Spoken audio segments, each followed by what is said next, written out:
नमस्कार। Desert storm से मैं विमल शर्मा।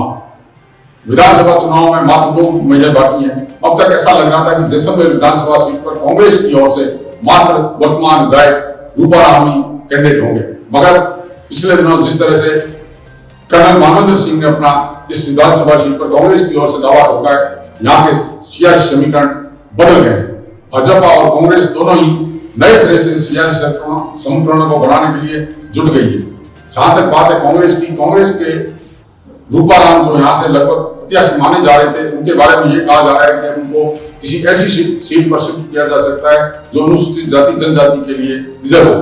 जिस तरह की रूपाराम की छवि है और जिस तरह से रूपाराम का मेघवाल समाज में अनुसूचित जाति में प्रभाव है, उसको देखते हुए चौटन पाली की किसी विधानसभा सीट या जालोर की किसी सुरक्षित सीट पर उन्हें शिफ्ट किया जा सकता है।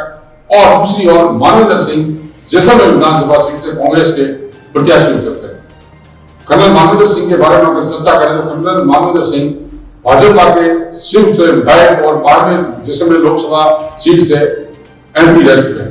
2018 में तत्कालीन मुख्यमंत्री वसुंधरा राजे से निजी मनमुटाव के चलते उन्होंने स्वाभिमान का नारा देकर भाजपा छोड़ दी थी। उसके बाद में वे राष्ट्रीय आला कमान के निर्देशों पर झालरापाटन में मुख्यमंत्री वसुंधरा राजे के खिलाफ चुनाव लड़े और उस चुनाव में उन्होंने वसुंधरा राजे को वहां इस तरह से पैक कर दिया कि वो अन्य विधानसभा क्षेत्रों में चुनाव प्रचार करने नहीं जा सकते। इधर दूसरी तरफ स्वाभिमान के नारे से को लेकर मारवाड़ में उसका इतना असर हुआ कि मारवाड़ में लगभग भाजपा का सुपड़ा साफ हो गया। जैसलमेर और बाड़मेर विधानसभा सीट की बात करें तो सिर्फ जैसलमेर सिवाना को छोड़कर सारी विधानसभा सीटें भाजपा हार गई। जोधपुर में फलोदी और फूलसागर को छोड़कर सारी विधानसभा सीटें हार गई। इसी तरह पाली में भी वे कई विधानसभा सीट हार गई और जो सरकार भाजपा की प्रदेश में बननी थी उसमें स्वाभिमान का नारा आड़े आया और इनकी मानवेंद्र सिंह को लेकर, जसोल परिवार को लेकर जो नाराजगी थी मतदाताओं में, उसका असर साफ देखने को लगा।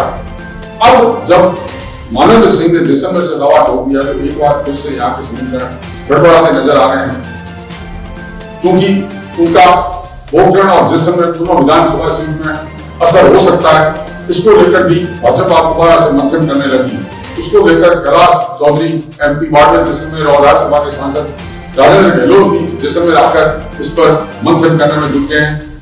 उसके साथ यह भी माना जा रहा है कि राजस्थान में जिस तरह से राजस्थान के मुखिया अशोक गहलोत एक बार राज्य का जो चुनावी मिथक है वो तोड़कर कांग्रेस को रिपीट करना चाहते हैं, उसके मद्देनजर उन्होंने जिस तरह के सर्वे कराए उसमें जैसलमेर विधानसभा सीट से वे जीतना चाहते थे। उसको लेकर उन्होंने मानवेंद्र सिंह को यहाँ बनाने की प्रत्याशी बनाने का मानस बनाया। इसी के तहत रूपाराम जी को कहीं शिफ्ट करके और इस सीट को किस तरह से जीता जाए, इसका असर जैसलमेर में पड़ेगा ही पड़ेगा। उसके साथ ही पोखरण में पड़ने की संभावना के मद्देनजर मानवेंद्र सिंह चुनाव मैदान में आ सकते हैं।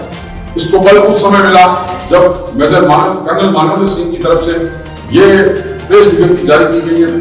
5 सितंबर से लेकर 12 सितंबर तक वो जैसलमेर के दौरे पर रहेंगे और विभिन्न गांवों का प्रचार कर लोगों से मिलकर संपर्क करेंगे। तो इससे ऐसा लगने लगा कि अब उनकी जैसलमेर से चुनाव लड़ने की मंशा है, वो चुनाव जैसलमेर से लड़ना चाहते हैं। मेरा राजनीतिक जो अनुभव है उसके अनुसार जिस तरह से कर्नल मानवेंद्र सिंह ने झालरापाटन में तत्कालीन मुख्यमंत्री वसुंधरा राजे के खिलाफ चुनाव लड़ा था, उसके बाद में राष्ट्रीय आला कमान उनकी ये मंशा तो कम से कम पूरी करेगा कि एक विधानसभा सीट जो राजस्थान में जहां वो लड़ना चाहे उस विधानसभा सीट पर उन्हें लड़वाया जा सकता है। तो इसको लेकर जैसलमेर के जो समीकरण बिगड़े हैं उस समीकरण को निपटाने के लिए पूरी भाजपा लगी हुई है। इस अगर समीकरण की चर्चा करें तो इस समीकरण से सबसे सर्वाधिक अगर लाभ होने वाला है किसी को तो वकील परिवार। कर्नल मानवेंद्र सिंह के जैसलमेर विधानसभा चुनाव लड़ने से अगर एक तीर से 2 शिकार किसी के हो रहे हैं तो वकील परिवार के हो रहे हैं। उनके दुर विरोधी, राजनीतिक विरोधी विधायक रूपाराम से जो पिछले लंबे समय से उनकी खनी हुई है वो इस विधानसभा सीट से लड़ने से वंचित रह जाएंगे। दूसरा, कर्नल मानवेंद्र सिंह के कांड से पोखरण विधानसभा सीट पर भी उनको राजपूतों के वोटों का फायदा मिलेगा, चूंकि स्वाभाविक रूप से मानवेंद्र सिंह के पक्ष में अल्पसंख्यक वोट हमेशा पड़ते रहे तो जैसलमेर में उन्हें जो वोटों का बिखराव होने की संभावना बिखराव नहीं होगा। मानवेंद्र सिंह के पक्ष में एक मुश्त वोट पड़ने की भी संभावना। उधर दूसरी चर्चा करें कोंकण विधानसभा क्षेत्र की, तो कोंकण विधानसभा क्षेत्र में भाजपा को सोचने को मजबूर होना पड़ रहा है कि वहां से पूर्व विधायक 57 सीटों में टिकट दी जाती है तो राजपूत वोटों का किसी प्रकार का उपद्रव नहीं हो और कोंकण की विधानसभा सीट में आसानी से चुनाव लड़ा जा सकता है।